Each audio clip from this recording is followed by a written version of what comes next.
After beating Marseille in the first leg of the Europa League quarterfinals, Benfica was back in action domestically, and it was 8 changes for Roger Schmidt. And Roger Schmidt ended up proving us fans right that after all, there is talent on the bench. It's just not being properly used. We look at these two games and look ahead to the second game of the Marseille fixture now in France, and also a trip down to the Algarve to meet Farense. All of that and more. And another night, another podcast. Hasta que no estás aquí dentro no sabes la grandeza de este equipo. Quero o Benfica intimidar o adversário. Quero um manto sagrado entrar com vocês em qualquer estádio e assustá-los, pá! É isso que eu quero!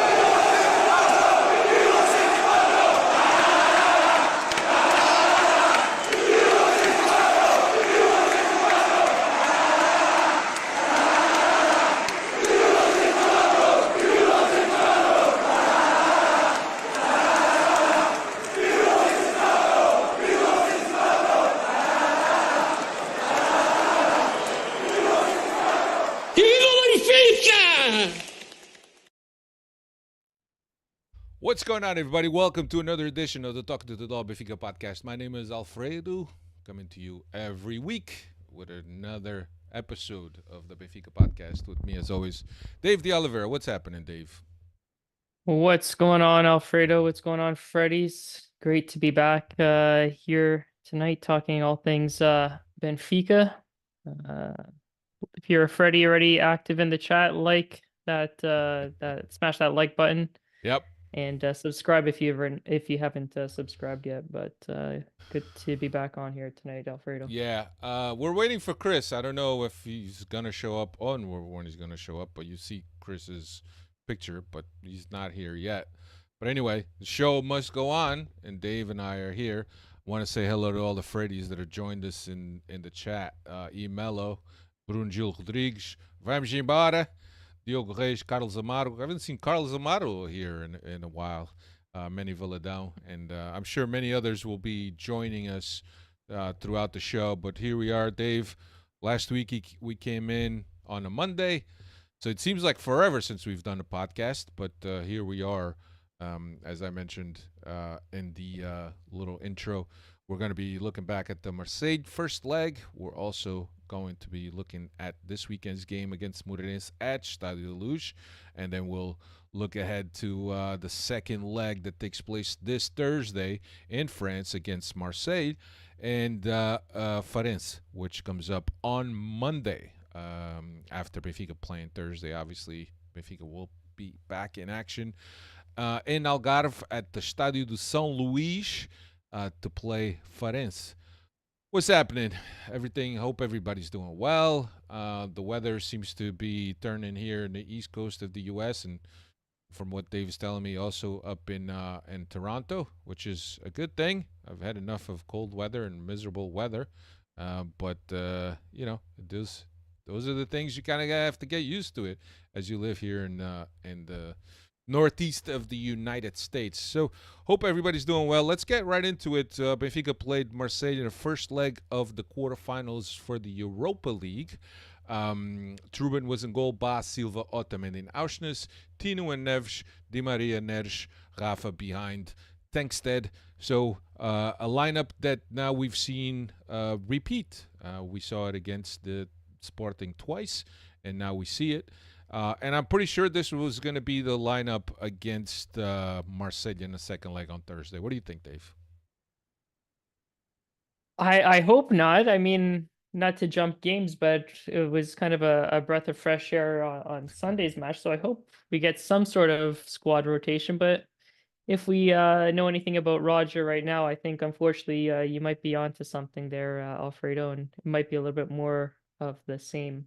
But I would sure hope that there's a little bit of tweaking here and there. But I think you're going to be right on that one. Yeah. So Benfica started off well, and I thought that playing at our own stadium, that's how you have to come out. 16 minutes, Rafa put us up 1-0 off of a Tankstead assist. Benfica was doing extremely well playing, trying to get out of pressure. But and look, and I don't want to take anything away from Benfica, obviously in the merits, especially in the first 60 or so odd minutes of the game. But Marseille is a team that's not doing too well. Has had a bunch of injuries, guys playing out of position. I'm by no means am I taking away the merit that Benfica has of winning this game, but certainly that is the start that we wanted, and we were on top of Marseille for all of the first half and then some of the second half. Um, I thought the team was combining well. I thought there was a lot of dynamic between the players. I felt that in dead ball situations, Dave, after a whole season of training out practices, the dead ball situations is still situations that leave me a little bit uneasy. And we don't capitalize on it, right? Like I think there was a stat in this game on Sunday that Benfica leads the league in the most corner attempts, but I think teams just realize that that's one of our weaknesses. So they'll gladly give away those corners because we're not punishing those teams. And in the past, what was it called? The like a set piece coordinator or the set piece coach to get these plays in order, but we still seem to be lacking at that sector of the game there. Yeah, no, and to me is on the defensive side. It seems that the team shakes a little bit on well taken dead ball situations on the defensive side, and it's always something that in the run of play the team defends well. I think they do well with the defensive transition, but on dead ball situations, and when you're playing against a team that may not have the same weapons as you have, those dead ball situations, corners, free kicks, whatever, they become very important for these teams because that's probably the only way they're going to be able to get close to Benfica's goal. But yeah, going into the half, 1-0, coming out of the locker room, 52nd minute, 2-0, Di Maria off of a netish assist. 67th minute, we give up that goal after Antonio Silva miss. And then after that, I think it was just poor, and I think it's a reflection of how this Benfica team has been in terms of mental state. I think it's a team that when it's up against adversity, I don't think that the team is strong enough or even confident enough to be able to hold their ground and play and be able to put ice on the game. And I think that there's one of the reasons why at the end of the game, the crowd wasn't too pleased. As a matter of fact, we heard some whistles at the end of the game because I think that by now the fan base is a little bit tired, I guess, weary of Roger Schmidt's managing of this team. I just, yeah, I don't know. I think that there's a lot of things that Roger Schmidt has said throughout the year that doesn't really jive with what Benfica's DNA is. Like, for example, saying that it's okay to tie at Estoril or to lose a game against a lower team. No, it's not okay. That's not our DNA. We want to win every game, and it's not okay to lose a game against or tie a game in this case against Estoril that is not even in the top 5. But that's just a lot of things that have been going on this season that the fans are not happy with Roger Schmidt. The majority of it. I think that there's still fans out there that want to give Roger Schmidt the benefit of the doubt, that want to give Roger Schmidt till the end of the season before they pass judgment.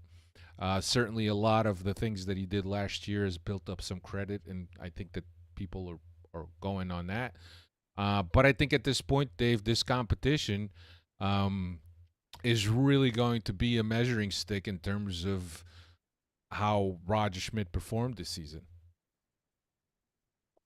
Yeah, and I think we mentioned it. I think this Europa League competition really is, I think, the last hope of having any chance or anything. I don't know if you even want to qualify it as a successful season, but the further we go in, like I said, I think at least finals minimum to if we want to have any chance of calling this season a success. But um, just before we wrap up this game, and I know you mentioned it after the 67th minute there, it was just a poor Benfica squad, but I think that goes hand in hand with Roger not making the subs, right? And in today's day and age where there's now the extra two substitutions that you can make now five substitutions, it doesn't matter. You can give Roger seven substitutions. He's only going to make those one or two. He's going to rotate the striker up top, and then the rest is throw it in the air and see where he's gonna make that switch. But this is the same squad that you mentioned that has played the last three games in a row. A lot of tired legs out there. Get some fresh legs and see if that changes up the game, because it's the same lineup. And I know he's just stubborn. He believes in his players almost to a fault that that's his best 11 that can go and get a result, but he's got to change it up and get some fresh legs in there, especially when you see that the game isn't going the way it is in the second half of that second half there. But yeah, it just doesn't make sense how in today's age where you're allowed the five substitutions, we're still only making the one in the one substitution that he made the two subs, but he never made any other subs Yeah. after that. Yeah. João Mario and Marcos Leonardo came in the 71st minute for Neres and Tankstead. But yeah, look, there's clearly, at this point of the season, there's some tired legs. There's some tired minds also. And I want to talk about a couple comments here from Carlos Amaro. It says, Trubin is worrisome. He has a tendency to become a spectator whenever someone shoots just outside of his reach, but within frame. I've noticed that. I think there was something that I think that Vlaco Dimos did well, is he always dove, regardless of whether the ball was 2 yards or 2 meters outside the frame or whatever. He always made sure. And I think that Trubin has gotten caught a couple times with that, just saving it with his eyes. But yeah, there's been other mistakes in terms of Trubin that we didn't see early on the season. But look, I think it's a long season. I think that the team has gone through a roller coaster of emotions in terms of confidence, in terms of some turmoil in the locker room. I'm sure. Also wanted to mention a comment here by Diogo Reis that's saying, when do you guys want to have the conversation about Antonio Silva? Although may have many leadership qualities, I don't rate him as high as the Benfica verse makes him out to be. And look, I thought that Antonio Silva had a good first half of the season. He was solid. The games against Sporting, I thought he played well against Gyökeres. But there's been some misses as of late, some lacks of concentration from him that leaves you scratching his head, and it's like, this is not like Antonio Silva. But as I mentioned, it's a long season. It's taxing both on your body and your mind. And at the end of the season, when you're already going into this final stretch, having that mental freshness is key. And I think that, we'll get into the game in a little bit, right? I saw the game against Moreirense, right? The 8 changes that were made, and it really, I think if you're a Benfica fan and you're looking at these second line guys, especially the young kids, especially the Gouveia, Araújo, some other guys, Rollheiser, you look at these guys and go, okay, well, we're gonna continue with this depth in terms of these guys that have been with the team all season, but we haven't seen them a lot on the field. But here's the thing: the coach has got to be able at some point, and I know that the center back position is is a little bit difficult to tinker with, right? But I think that Araujo has come in a couple times on accumulations of yellows for both Antonio Silva and Otamendi, and he's done well. And I think that that Roger Schmidt has to have a pulse on this team and has to know when the players are mentally exhausted or mentally taxed. Because one thing is to find out there's I forget what it is, but there's a chemical in your body that the players get tested to, and by measuring the level of the chemical, the staff can tell how the players are recovering, because it's like an amino acid or something like that, Dave. I'm not really sure, but I've read about it. Maybe Carlos could tell us, because I know that Carlos is smart.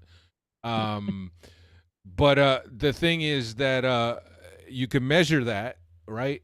But in terms of mental freshness, I mean, you see Antonio Silva making some mistakes. Hey, maybe you got to think about, hey, maybe Antonio Silva needs a couple games on the bench. It's not detrimental to him. You have the conversation and you explain, look, let's get you a reset. You know, things are been heavy in terms of mentally, for especially for a player like Antonio Silva, right? Because you look at other players that are on this team, especially the foreign guys, and it's not the same. Antonio Silva really feels the club.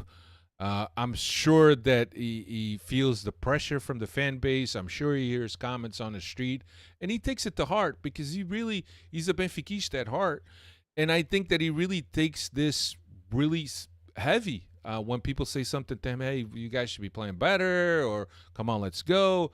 I think that there's an added pressure for these guys that understand the club and understand how the club functions.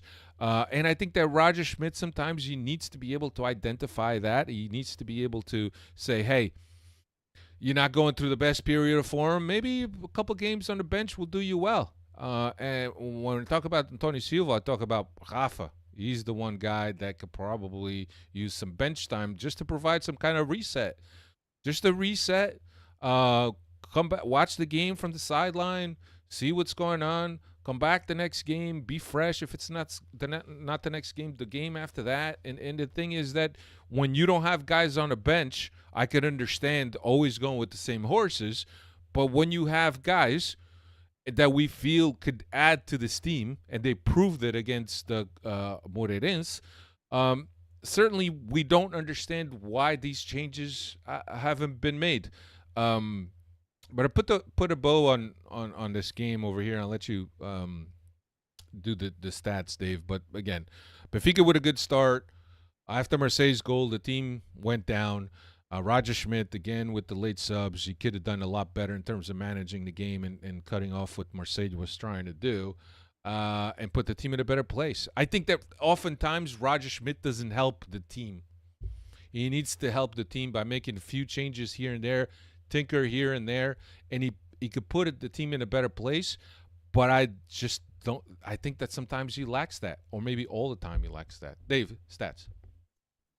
Stats here. Rafa with his 20th goal of the season, is Benfica's leading top scorer this season. Di Maria returns back to the score sheet after a month without scoring since March 7th against Rangers. And going into the second leg here, Benfica have qualified 76% of the time when they've carried a 2-1 home advantage after the first leg of a European competition. So numbers seem to be in our favor going into this second leg here. Yeah. Now going to the second leg is going to be a different story. You still have the injuries to contend with and a weaker Marseille side, but I think the real factor here, Dave, is going to be playing in a velodrome, which is known for its atmosphere. So I'm curious to see if this is going to be another performance like we played against Rangers, where we kind of just stood back and absorbed some of the pressure and then were able to score a goal on a counter, or if Benfica is going to assert their dominance as a stronger team on paper at least, and take the game to Marseille and put the game out of reach, take the crowd out of the game also, because I think that when you withstand the pressure, and you let Marseille into the game, there's a tendency that the crowd will get more boisterous and more vocal, and I think that may not play well against Benfica. So we'll see. We'll see what happens. And that's not Benfica's style, right? Uh, Benfica, like, I mean, they've gotten away with results in Toulouse and Rangers playing that type of style, but they didn't look confident playing that way. You know, our style is to go and control the game and play it our way attacking, right? So if we're able to get a goal there in the first half and take the crowd out of it, it's all positives from there, because longer it stays 0-0, or if worst case scenario, Marseille gets a quick goal, then um, it's really going to be tough against that crowd there. Yeah, and the thing is that Rafa's obviously going to play and Di Maria is going to play, right? So I think that in a way, if we ever get on a counter or we decide to get on a counter, those two guys with space in front of them and some time in front of them are able to do real damage. So maybe that's what the game plan is going to be. Let's soak up a little bit of the initial pressure, find the gaps, find the drop offs from Marseille, and then take it down the house. So we'll see. That was the second leg, and now I think I did that wrong, Dave. I set this up wrong, but that's okay. Moreirense. Benfica played Moreirense this past Sunday at Stadio Luz. Stadio Luz that for the first time this season failed to hit the 50,000 mark. And I'll ask you what you felt when you saw this lineup. Samu Soares, Bá, Araújo, Morato, Carreiras, João Mário, João Neves, Neres, Gouveia, Coxu, behind Cabral. 8 changes in total. What'd you think, Dave?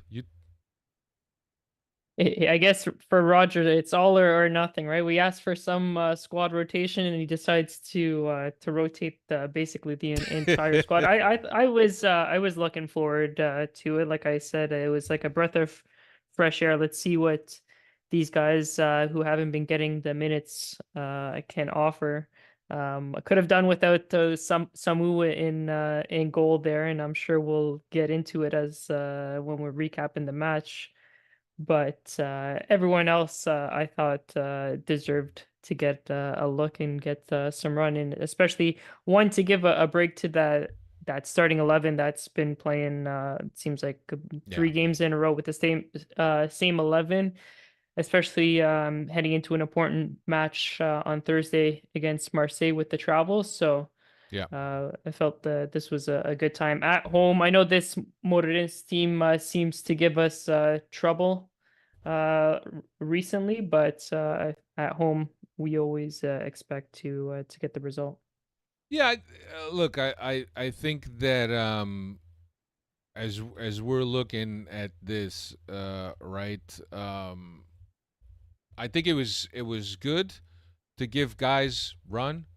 I think that if there's a future plan for Carreras, right? And I think that we've already I've read some things that was that the Benfica's plan is to keep Carreras, right? If there's a plan, there's games that you could play that you could give time to Carreras. And obviously this game against Moreirense, where Moreirense doesn't really have much to play. They're not fighting relegation. They're not fighting for a spot in Europe. I think at this point they're just trying to secure 6th place. But it's the context of this game, the context against Vizela, the context against Chaves, who are teams that have struggled, is a perfect context to give Carreras some burn. I think that when you put him in a situation where it's pressure and he has to perform, I don't think that you put him in the best situation to succeed. But in terms of games that are much easier on paper, at least for Benfica, because sometimes Roger has a way of making things difficult. I think this is when Carreras should start getting minutes. I think that's when Murato should be getting minutes because despite Otamendi being the presence that he is, being the captain, or even Antonio Silva, Murato can play. I think all of these guys all prove to us that they can play. And again, context is the context, right? Because Moreirense really kind of sat back and played. They didn't really pressure us, so it was a much easier game for us. But I thought Carreras did great. I thought Araújo did great. I thought Murato did good. Gouveia did good. Kokshu, who has been clamoring to play in his position, was finally in his position, and we saw what he was able to do. So it's one of those things that there's definitely talent on the bench, and I think that we all know at this point that there's talent on the bench. Why the bench hasn't been used more often, it's a question that needs to be asked of Roger Schmidt. I think that last year when we looked at the bench and we didn't really have the talent there, that we all of us understood. Okay, well, who's going to come in? Chiquinho, So it was one of those things. But I think that Roger Schmidt just ended up proving all the fans right that there's guys on the bench that deserve more time, and they just haven't got the time. And when they did get the time, they did well. Again, I said in the beginning of the season that the biggest challenge for Roger Schmidt was managing the squad, managing the talent that's here, and some of the older players. And I think that he's really struggled all season. And by the way, these are guys that work out and train, and he sees them in training, so he knows where they're at. I just think that when these guys come in, they do well. I think that Gouveia sometimes gets a little bit anxious trying to do too much, but at the end of the day, he's a very skilled player. There was a play that he had where he dribbled like 3 or 4 guys, and he just missed a shot or something like that. It was going to be a tremendous goal by him, but it was just one of those things that, Bruno Gil Rodriguez saying even Cabral played well. Yeah, Cabral had a little bit of a shaky first 25 minutes, I would think, but then he really got going. And you really see he looks clunky out there. Like it's just the way he runs.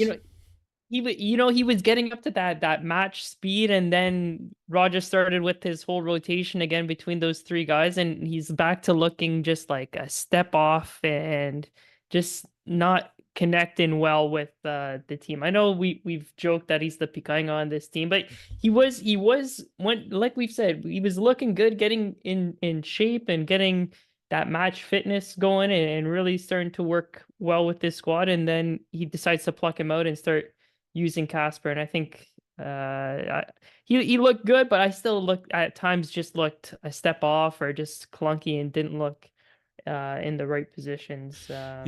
There. Yeah, but here's the thing, right? We've all seen enough from Cabral, right? At this point, we know what his strong suits are, what his weak points are. Cabral is not going to take on anybody down the wing and beat him for speed. He's not. He's the type of guy that has a very limited range of action within that box or that final third. Very central, guy that combines well, is a guy that gets the ball with his back to goal and can hold a defender, is also a guy that with a move, he could beat a defender because he's physical, because he's got a body and it's hard to push him off the ball. So I think that Benfica is not playing to his style, right? And you can look at it and say, well, Cabral, the player that he is, I don't think the team should really be playing to Cabral's style. Cabral should be able to kind of adapt and change a little bit to play more the team style. And fine, I'll accept that. But I think that at this time, when you have Cabral, there's a specific way that Benfica has to play to use and to take advantage of his strengths. And I think that we don't do that enough. And he showed us in this game that when he has the ball, he has a little bit of space. He could guys could bounce off of him. He has a little bit of Ginga also, and he's got a crazy hard shot also. He had he hit the crossbar, I think, at some point. It was Yep. monstrous shot that he hit the crossbar. But look, I thought the team played really well. 18 minutes in, 1-0 Kokshu off of Govea. Pass. You can make an argument that maybe that goal was preceded by a foul by João Mario in the midfield. In the 45th plus, Tomás Araújo, unassisted, put us up 2-0 off of corner play. And I thought that I have more hesitation on that second goal more than the potential foul on that first goal, because that first or the second goal comes off a corner kick that hits off Govea, and they still call it a Benfica. I have more hesitation on that second than the first, but yeah, I think I think the first goal is deserved. The second one, I know they were complaining about as well, and I think there's more to go off that second goal, getting with the incorrect corner being awarded. But yeah, it was is what it supposed to is. be a goal kick, and they ended up calling a corner, and Benfica scores off of that ensuing corner. But look, you know, it's all it's the butterfly effect, right, Dave? You still have to cross the ball, you still have to score the goal. Granted, you know, if it's a goal kick, you don't have the opportunity, but still, but it is what it is. But I thought that that the team played really well. In the 46th minute, Antonio Silva came in for Araújo, came out hurt. Tino in for Neves, Rolheiser for Neres. And Dave, 46th minute substitution. What do you make of that? Three of them too. The boot. It's like I said, it's all or nothing with Rogers. Yeah. So on Sunday it was rotate the entire squad. Rotate the squad and do the subs when you're supposed to do them. Yeah. And the game before it was only one substitution stoppage for two, and then we were waiting for the rest that never came. But like I said, breath of fresh air, seeing all these changes and really getting to see what these players are made of. Was impressed with Rolheiser in the second half there. I think we've got somebody there. Still small sample sizes, but good to see what he can bring to the squad. Yeah, 3-0 by Rolheiser off of an assist of Govea. Govea, who was very active in this game with a couple assists. In the 86th minute, Tankstead came in for Kokshu. In the 90th minute, Diogo Spencer, a youngster off of Benfica's formation, came in for Govea. Dave has done a little bit of research on Diogo Spencer. Diogo, tell us about Diogo Spencer. I don't know if anybody knows who Diogo Spencer is.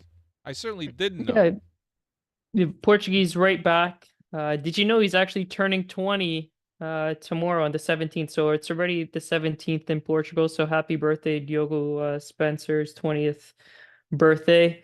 He was a part of the UEFA Youth League winners squad that Benfica won a couple of years back ago. He's been a part of our youth system since 2016-17, starting all the way back with the under 13 squad. Spent the majority of last season with the U23 squad, making 31 appearances and scoring 5 goals. And this season, split his time between the U23 and B team. 12 appearances for the U23 and 13 appearances with 1 goal for the B squad. Yeah. So another player being launched by Roger Schmidt, and good for him, both for the player and Roger Schmidt, and certainly a memorable moment for the youngster. Who I thought it was younger. He was younger than 20, but 20 years old, still young. 19 right now on this side of the pond, already 20 in Portugal. So. Yeah, it's still young. I mean, at 20 still, but it, you know, came into the game, didn't show a lot of nerves. I thought the game was also at a good point, at a good phase for him to come in. Benfica had put away the game. It was 3-0 when he came in. Had a couple nice plays. Had a shot attempt, which is, I thought, wow, that's great for a kid making his debut at Stade de Luge, I think the biggest thing that you have is like, please don't let me fuck up. Every pass is a safe pass. You're very cautious. Your head is on a swivel. You want to make sure that you're hitting your spots, that you're positioned well. But for him, he just came in and fired a shot. I was like, wow, that's very ambitious of him. But it really shows the confidence that a lot of these kids have after having played for the B and the U23. And guys, don't forget that the B team, right? The B team, which is composed of mostly young kids, some of them still juniors, is a team that plays against men. The second division is composed of teams that are men. Guys that could be playing in the first league. So the level of competition that they play is always much more elevated, more experienced, probably faster guys that are a lot smarter in terms of the way they read the game. And these competitions, I guess, it really elevate both the mental sharpness, but also your technical ability, because now you have less time to play a ball. You have to make decisions at a much quicker pace, and while still playing the game.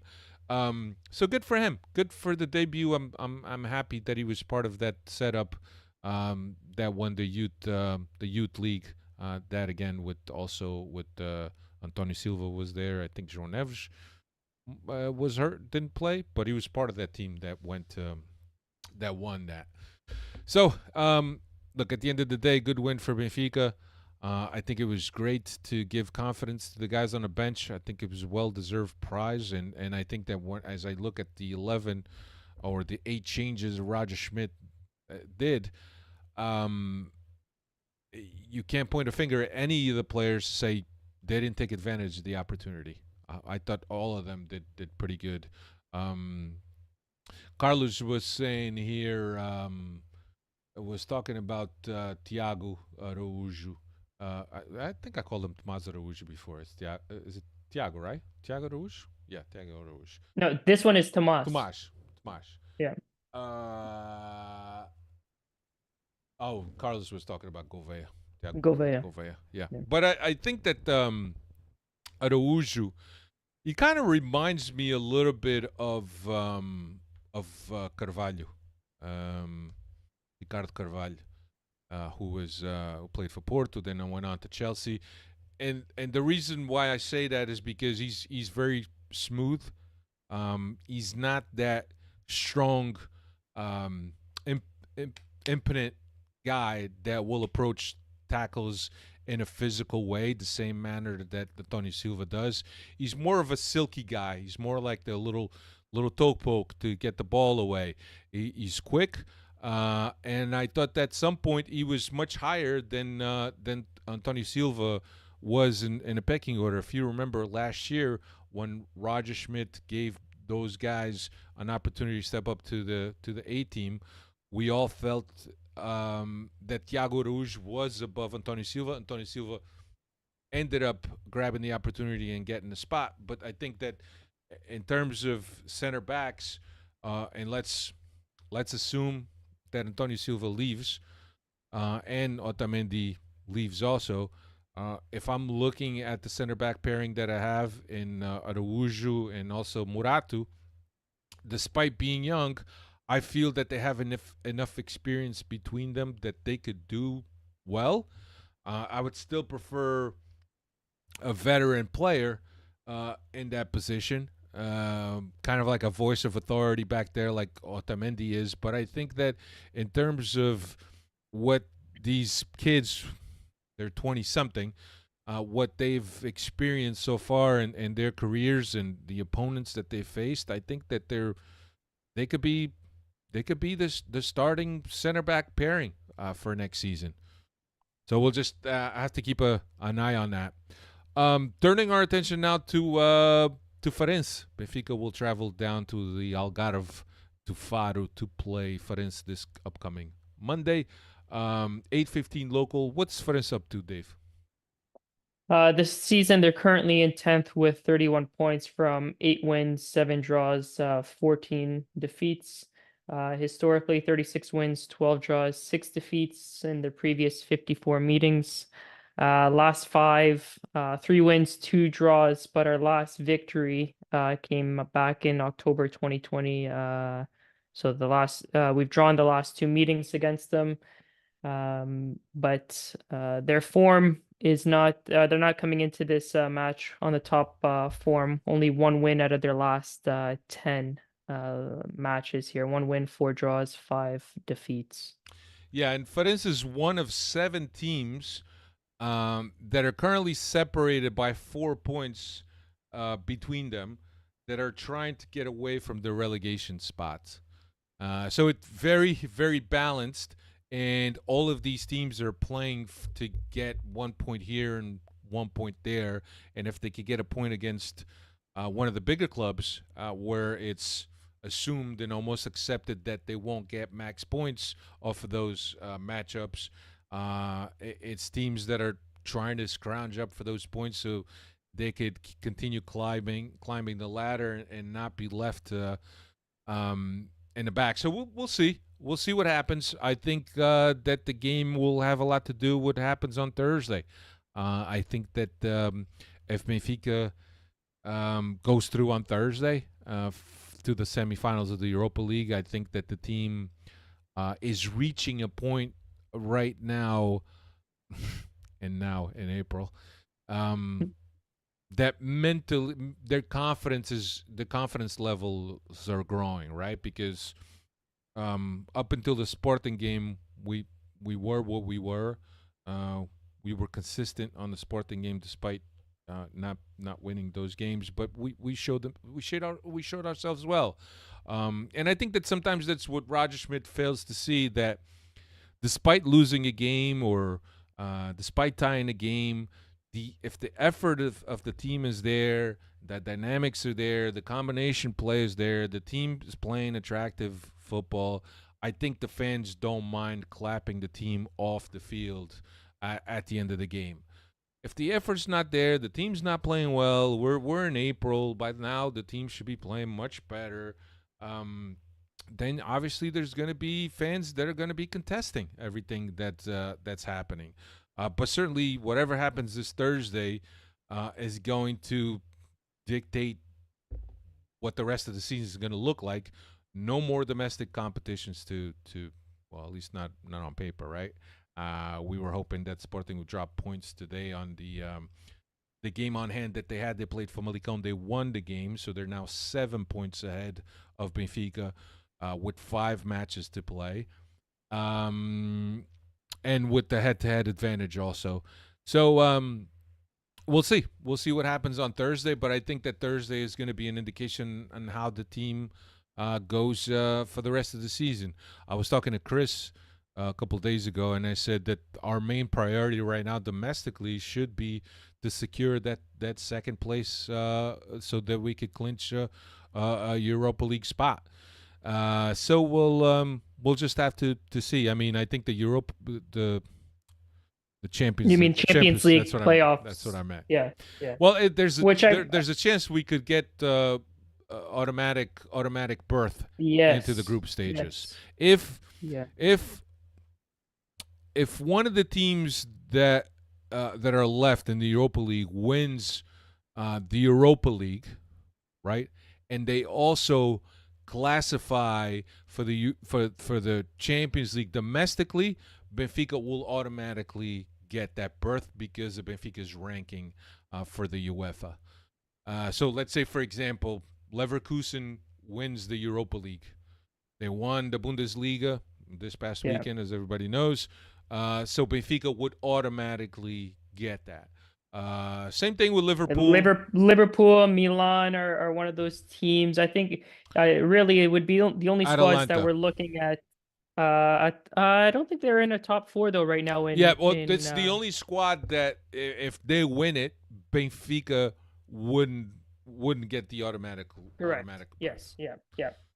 That's what I think. So so there is a way of us still getting an automatic berth, which would be good for us going into next year, not having to get the season started off earlier and getting the guys up to shape to get those play those important matches. And I mean, you were talking about locking up second place. I think that's almost a certainty coming up.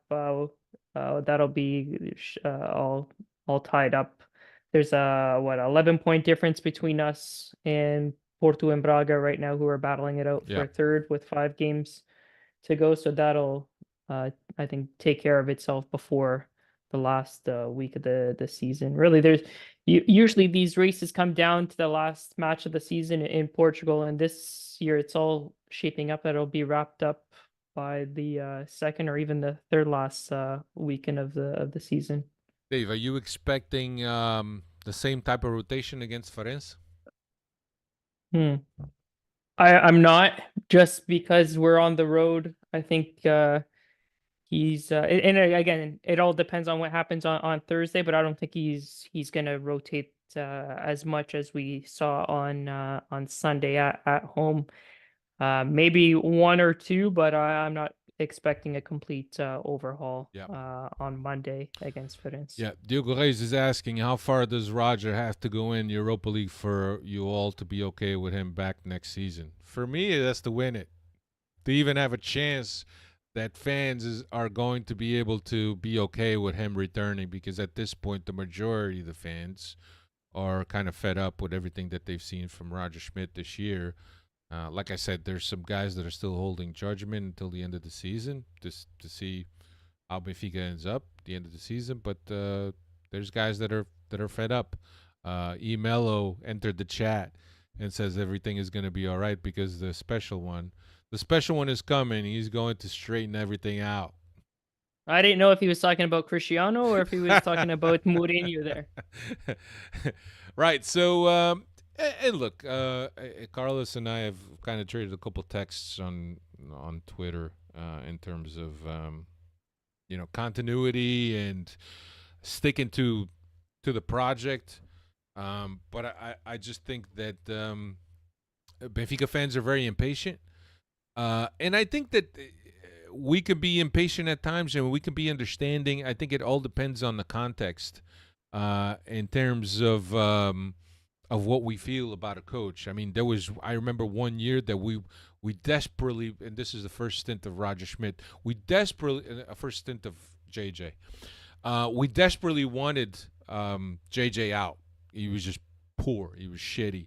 But we also, if I remember correctly, that team wasn't the best team. I think the biggest thing is understanding the amount of investment that was made by the club and bringing all these players for a lot of money. And granted, some of them were, the price was overblown, right? There was, the real price. But I think that you could accept when you said, well, our squad is not that deep. We had some injuries. We had some problems. I can accept this being a sort of rebuilding year, or kind of like a stabilizing year. But when you're looking at the team and the investment that we've done, who's going to answer for the failures of this season? Is it Roger Schmidt? Is it Rui Costa? That's the question that at the end of the season that all of us Benfiquistas really need to sit down and think about it, and think about everything that went on this season. For me, I think Diogo, at minimum, he has to win the Europa League to even pull some Benfiquistas towards his side, because right now I think that the fan base is very polarized, and I think that there's a heavier number of fans on the get rid of him bandwagon than the ones that are, he still got some credit with me. Let's wait until the end of the season to see what happens. But yeah, I mean, I think if he wins it, he puts himself in a really good position to continue. Not only himself, but he also puts Rui Costa in a position where it's not a tough decision that he has to make.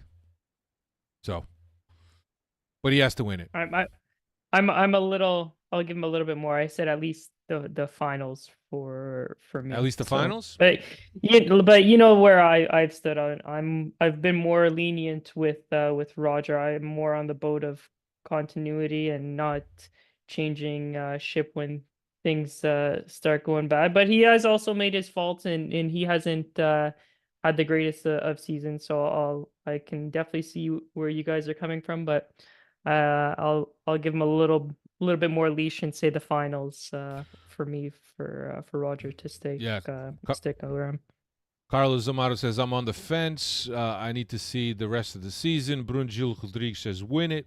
And he also says the problem is that Schmidt doesn't learn from his mistakes, and he can't read the game.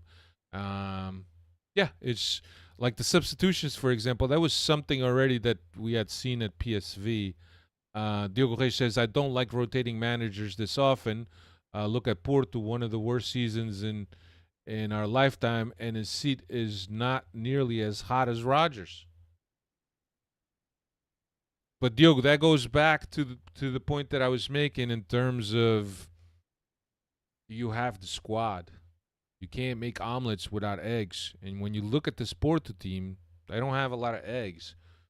So I think that fans look at the quality of the squad and the depth of the squad and realize that the coach Sergio Conceição is doing a great job with the hand that he's been dealt. Because fans realize that the team, there's no talent. The coach can't get the most out of these players because they're already given way too much. So I understand that, but certainly if Roger Schmidt, if Sergio Conceição had the weapons and the manpower or the squad that Benfica has, which is clearly one of the better squads in the past 10 years, I think that a lot of Porto fans are clamoring for his head at this point, much like Benfica fans. Jason Gaidola says winning the Europa League would eliminate that European drought Benfica has been seeking. Yeah, agreed. Carlos says, I used to be the guy with the patience of a third-grade teacher about to retire, but is my 55th season. I want less emotional knee-jerk and more continuity. Like, I get it. There's something to be said about continuity, and there's something to be said about not having that revolving door in terms of coaches in and out, and us not knowing what we want and not really give continuity to the project. But I mean, some things that we see is just, are we gonna be able to put up with another season where the squad is not properly managed, where he's having bad reads, he can't read the game, he can't make the right substitutions, he's constantly being outcoached by other guys that are reading the game much better and making the decisions and the moves that they need to make in order to influence the game. Are we willing to continue with that? Is Roger going to improve? And when you ask these questions, albeit rhetorical questions, I don't know. I'm kind of leaning towards Roger, who he is. And he's not going to change for anyone. So I don't know if I could put up with another season of Roger.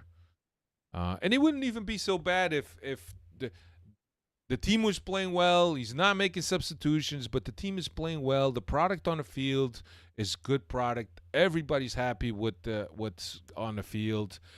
He's not making substitutions. Hey, team is playing well. He doesn't need to make substitutions, right? But when we see this team struggle and not to have a flow in their game, and then we have a coach on the sideline with the hands on his pockets not making a move, now you got a question. I said, well, what the fuck, man? Do something.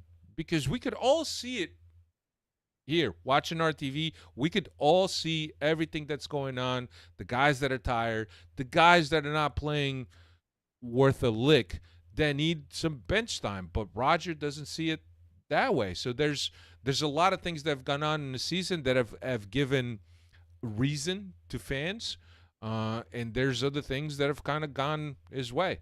I just don't know if I'm all about continuity, but I don't know if I'm ready for another season of Roger with his hands in his pockets, just looking at the field, hoping for a miracle, hoping for a Di Maria miracle and a Rafa goal after 50,000 misses.